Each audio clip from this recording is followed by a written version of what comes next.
Hey everyone, ErikOnPaper. I'm Erik, and here's another Spider-Man 4 update. We shot Black Cat's introduction into the film, and what's kind of interesting is, all of you have been following the production, have obviously seen footage of Mandy as Black Cat, seen her in costume, but stepping away from that, this is the first time the audience gets to see her, and it's pretty exciting to think of a very cinematic way to introduce the character because within the same scene we have to introduce both Felicia Hardy and Black Cat.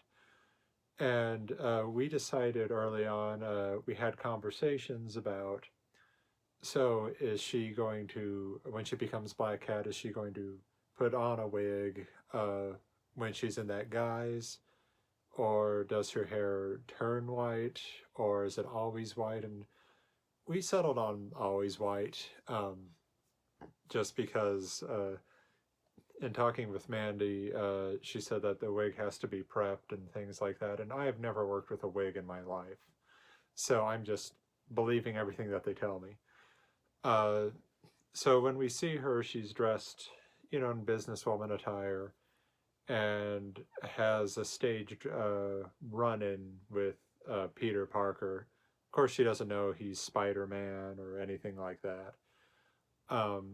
But one of the things that I really like that about Bryn as a person is he has no ego about his script. He just wants things to make sense in terms of the production. But if like an actor wants to change a line or I want to change a line, as long as we run it by him, he's cool with that. So we'd rehearsed this early on where Felicia and Peter bump into each other. They have some dialogue, and the initial line was something like, he's like, I'm Peter Parker, and her response was, I'm late. Well, me being me, just going for a little more comedy and to get more pathos into Peter, I came up with this. Oh, I am so sorry. I'm Peter Parker, by the way. Nobody cares. Good day. Yeah, it is. We've done scenes where Peter Parker's been through a lot, but Bryn played that scene just so tragically. I almost feel bad for him. I mean, I really don't, but okay. But then when I talked about introducing Felicia cinematically, so we get her introduction, but then, and we've been shooting so much green screen, it was nice to get back to a set. But yeah, the really interesting thing too about introducing Felicia is Bryn really wanted to shoot that scene. Just as an actor, he kept saying, "Oh, I'm so looking forward to this bit" and things like that. And and it's funny. And one of the things I love about art is I don't know what it was about that scene in particular that made him really excited to do it, but you did a good job. So I just want you to be aware when you're watching the scene that Bryn was so freaking excited to do it. I mean, it shows in his performance. We shot Black Cat's introduction, and we shot it on a set, and honestly, it was so nice to be on a set once again. It's been a ton of green screen footage. It's a great tool. I love the freedom that green screen gives filmmakers, especially small independent filmmakers like us, to really broaden the scope of the world. A teacher of mine in film school, Tim Everett, said he encouraged all of us to learn visual effects as filmmakers. Not that, oh, use CGI as a crutch, but he said visual effects are there to help you compete with the big films if you know how to use it right.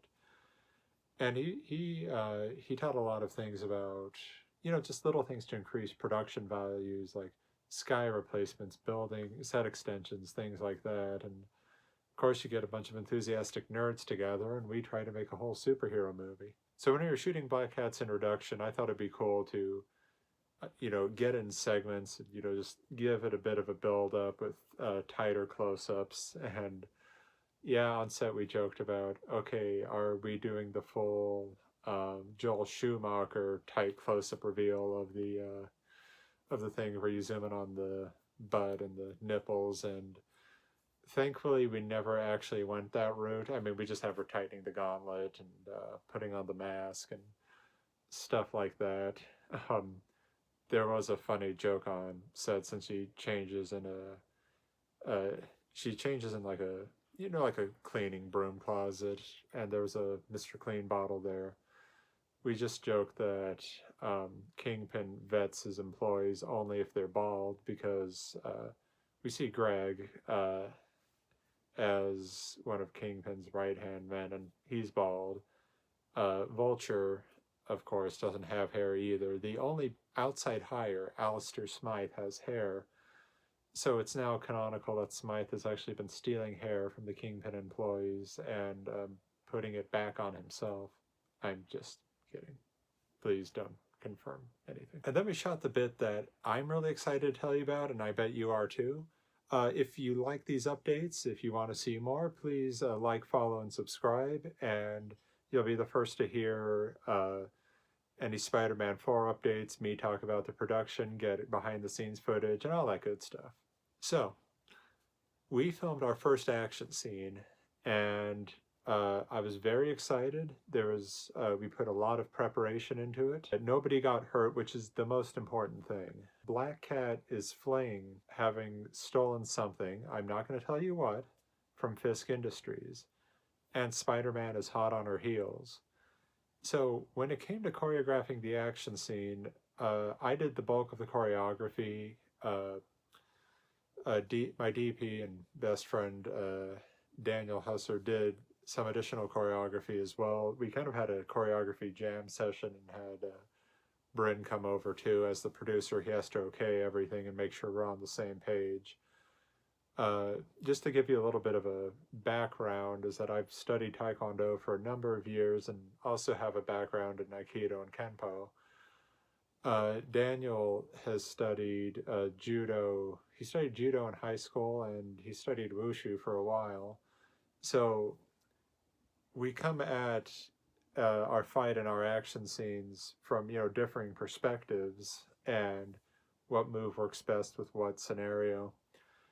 And it's funny is like we would start making kung fu movies in our in my backyard or his front yard and things like that growing up. No, you're not going to see any of those. But the thing is, when you're choreographing a fight scene, it's not about what techniques would work in real life. If you filmed a real life fight, it'd be very short and very boring because a lot of the techniques that work realistically just don't look as good for the camera. And we were making a comic book movie. They have to look and move like superheroes and have this be a comic book thing. Greg, who had been studying boxing for a bit, threw very boxer-like punches. And, I mean, he's a pretty tough guy, and it makes sense. But what's funny is I look at it through the camera just watching it, and I wasn't at all, it wasn't selling. So it comes time when you do a superhero punch, you go back, forward, potentially, or even if it's a jab, there's a whole body language thing that has to go into it. And the thing is, Greg had limited visibility through the spider, through the lenses. So we had to be very careful that we faked the distance with the camera and no one was in any kind of danger. So once we got him to exaggerate and move a bit more, Mandy had a background in dancing and dance training, so she was pretty flexible, could kick a bit. And the thing though is that while her vision wasn't obscured, I noticed that on her body, some of the straps and everything like that did hamper movement somewhat. So as with the nature of all things in filmmaking, you kind of adjust on the fly. You make things work, or you figure out a way to do it better. We didn't have to modify too much in the way of choreography. We shot a previs with myself as Spider-Man and Bryn as Black Cat, just to account for the height difference. But what was pretty cool is figuring out how these characters would accomplish their objectives. Like Black Cat wants to escape, Spider-Man wants to apprehend her. But then you have to think about the character psychology when you're doing the choreography. Like, okay, Spider-Man is he's a good guy. I don't want to say goody two shoes, but uh, Spider-Man, much like Greg in real life, is not he's not a violent person. I had to talk Greg into no, it's okay if you do. It was kind of adorable. It's like, yeah, but I don't want to hit her in the stomach. And we're like, no, you have to understand, Greg. He wouldn't do this. We're gonna make it into like where he throws a quick Spider-Man throws a quick reflexive jab and then almost does like a oh crap I'm sorry I'm sorry hands up thing because we need to get that awkwardness in there. Thankfully he provided that. I'm just if Greg, if you're watching this, I love you and I'm just kidding. But um, I figured it would be great to have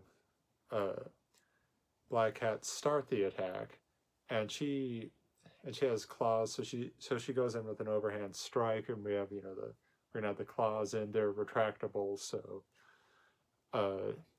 she's the aggressive one in the fight, and Spider-Man is doing his utmost just to restrain her.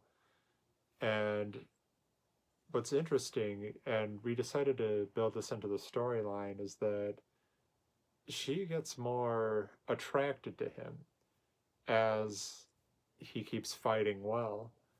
And he keeps getting frustrated that she's treating this as a game. Each of these moves is colored with a different emotion. The Raimi movies show a darker side of Spider-Man, not super like depressing dark, but we've seen him get lost in anger quite a bit. Especially in that first movie when he's beating the crap out of Norman right before the glider impales him. Spider-Man,